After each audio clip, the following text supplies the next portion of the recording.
DSM-5 diagnostic criteria is divided into two big groups. Part one will look at the one group and part two will look at the other group. And that's basically what they look like.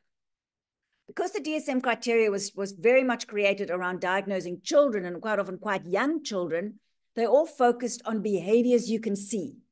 And that's been one of the biggest problems with the DSM diagnostics, is that if somebody is masking or blending, you might not see these quite so clearly.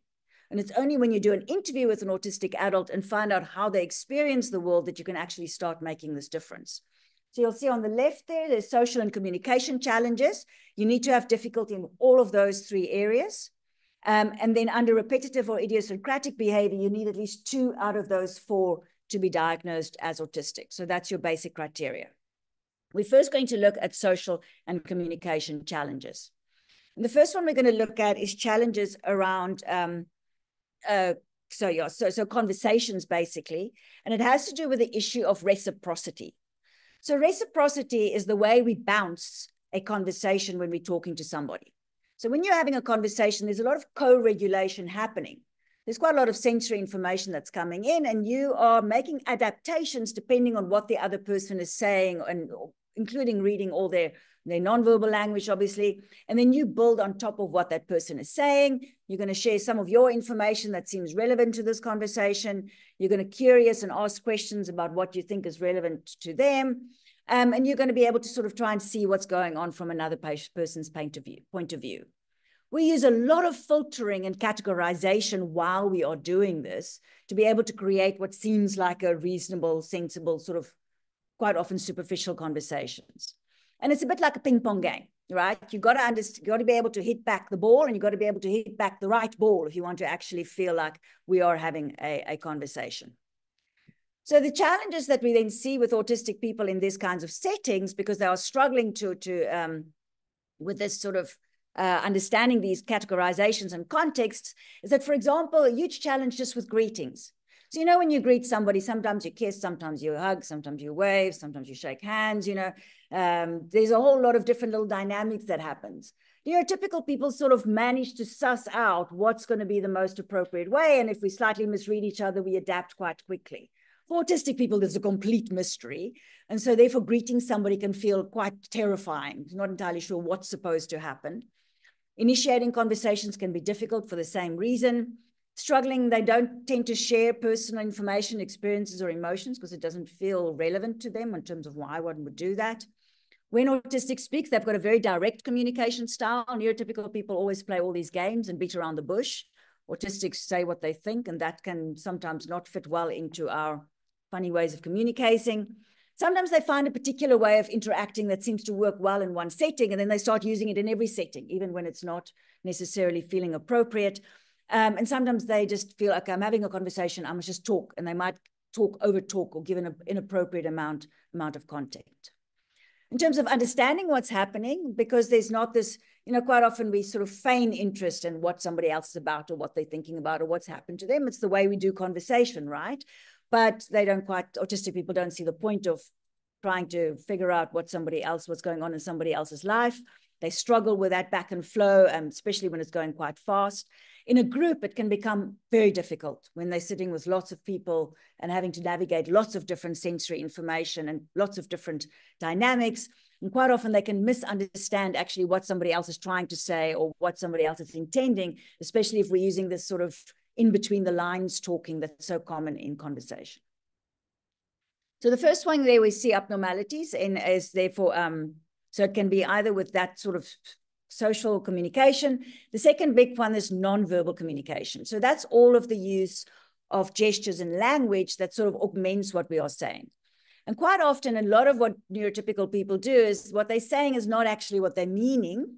And the sort of gestures and the voice tone sort of helps to moderate what they're actually trying to say. So we use tone and gesture quite a lot.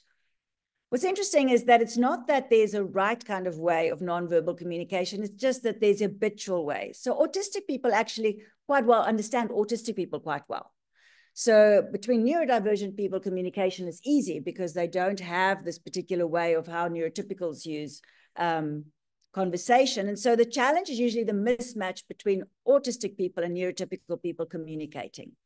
And what often then happens is the autistic person that gets blamed or shamed or marginalized because they're weird, because they move weird or they talk weird or they just don't seem to be what neurotypical people are used to.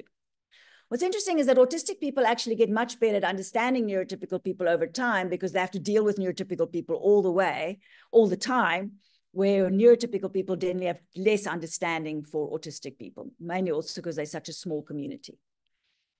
Nonverbal communication is still so different in different societies. So, and I think South Africa, we've got quite what we call a high context society. So there's quite a greater emphasis on nonverbal language than in some other cultures. So nonverbal communication has got everything to do with body space. It's got to do with how you use your body when you're talking, how close you stand to somebody, what your personal space is like. Eye contact is a good example. So when you're having a conversation with somebody, how much eye contact you make is extremely subtle. When you look away, how you use your hands and gestures, extremely subconscious, and can be a complete mystery for autistic people who don't understand or able to categorize any of that. Facial expressions we've mentioned. So struggling to read facial expressions, and also their own facial expressions not always matching their own internal experiences, quite often because they've learned to mask. And then gestures not seeming to be typical gestures in terms of how neurotypical people move. What's interesting is that there's quite often talk about autistics struggling with understanding emotion, but actually quite often they're very good at picking up emotion because they're picking up so much detail. So if somebody's upset or somebody is in pain or somebody is frustrated, they will pick up that emotion very quickly, but they struggle to understand what's causing the emotion or being able to cue even how to actually manage that situation. So quite often they might even withdraw from those scenarios when there is high emotion in the room, but that doesn't mean they don't notice it. So also with voice, some people with autistic speak a very monotone voice, or they've got a voice that goes up and down at odd places. They might speak very loudly or very softly in different scenarios, might speak very fast or very slow or vary it, but also struggle with that usual melodic way of speaking that people are used to. So this is where masking quite often comes in. So women, for example, especially are much more better able to integrate voice and body gestures, especially from little. They learn, okay, this is how we're supposed to, they copy what they see in other children to try and try